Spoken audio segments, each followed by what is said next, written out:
আমি সর্বোচ্চ এক তোলায় হারভেস্ট করেছিলাম 21 মণ। 21 মণ 14 শতকে? হ্যাঁ, 14 শতকে 21 মণ। আলহামদুলিল্লাহ। হ্যাঁ, আসসালামু আলাইকুম। ওয়ালাইকুম আসসালাম।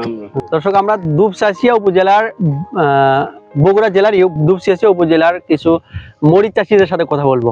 তো এনারা অনেক পুরাতন মরিচ চাষী, তো স্থানীয় জাতের মরিচ লাগাইছেন।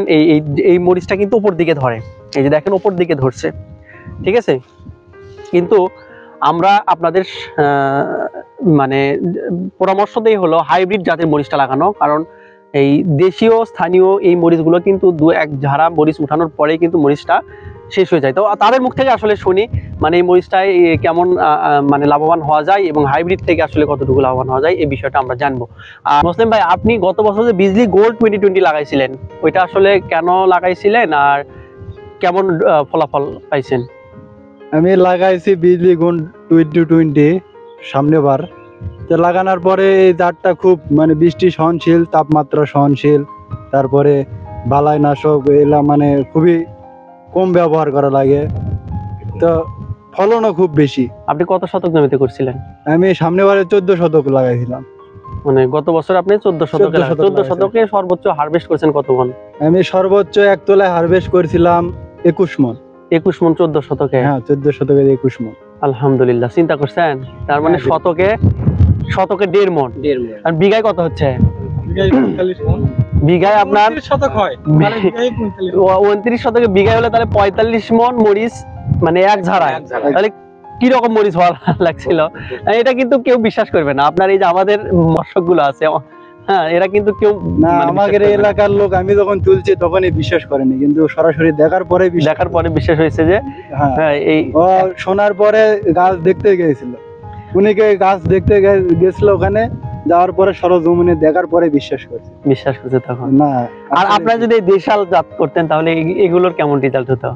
এগুলো আমরা আগে লাগাচ্ছিলাম, এখন মনে করো যে ইউটিউব দেখার পরে সবাই তোলে এত এত মরিচ, আমরা পারি না, এই জন্য ভাই আপনার কাছে সামনে বারে। আচ্ছা চাচাকে বলি, এই যে দেশাল জাতটা করা হয়েছে, এইটা এক বিঘাতে কত মণ তোলা সম্ভব? এটা এক বিঘা যদি 29 শতকে বিঘায় হয় অত হবে না, এরা ধরেন 10-12 মানে 12 মণ। আর ধরেন বিজলি গোল্ড 2020 মানে হাইব্রিড যেটা, সেটা হচ্ছে ধরেন 45 মণ। আমি বাদ দিলাম, 36 মণ ধরলাম, 24 মণ তো উঠবে নাকি? তবে মানে এর যা রেজাল্ট আসছে কিন্তু দ্বিগুণ রেজাল্ট ওটা হবে, ওইটা হবে। বাজারও কিন্তু আপনার বিজলি গোল্ড বাজার কেমন পাইছেন বলেন তো? বাজার আমার মরিচ সবার চেয়ে 10 টাকা বেশি পাইছে, মানে বাজারে সবার চেয়ে 10 টাকা বেশি। মানে ওই যে গাঢ় সবুজ যে মরিচগুলো আছে, কালো মরিচ যেগুলো আমরা বলি, কালো যে মরিচ যেগুলো একটু চিকন মরিচ আছে আমারটা, এই জন্য কালো মরিচের দামই পাইছি। কিন্তু বাজারে সাদা জাতের চেয়ে সবচাইতে 10 টাকা বেশি পাইছে, 10 টাকা বেশি পাইছে। এবং আপনার গাছে মরিচও ছিল প্রচুর, ফলন ছিল অনেক বেশি। আচ্ছা, এই ফারুক ভাই আপনার কাছ থেকে শুনি, আপনি তো 4টা জাতের মরিচ করছেন, মানে এটা আমার কোনো স্বার্থ নাই, আমি কোম্পানির লোক না, কিন্তু আমি এয়ার মালিকেরও লোক না, আমি ধরেন এগ্রোয়ানেরও আমার কোনো শেয়ার নেই, ঠিক আছে, বা লাল তীরেরও নেই, কোনো কোম্পানি না ভাই। যে আপনারা স্থানীয় জাত লাগাচ্ছেন এই পক্ষে না, আমি হলো কৃষকের পক্ষে। হ্যাঁ, কৃষকের পক্ষ হয়ে আপনি একটু বলবেন মানে যে আসলে বর্তমান প্রেক্ষাপটে আপনি যে কয়েকটা জাত লাগাচ্ছেন তার মধ্যে সবচেয়ে ভালো কোনটা? আপনার অন্যান্য জাতের নাম বলার দরকার নাই, আমরা কারো কিন্তু মানে ক্ষতি করার চিন্তা ভাবনা করেন, আপনার সবচেয়ে ভালো মনে হয়েছে কোনটা?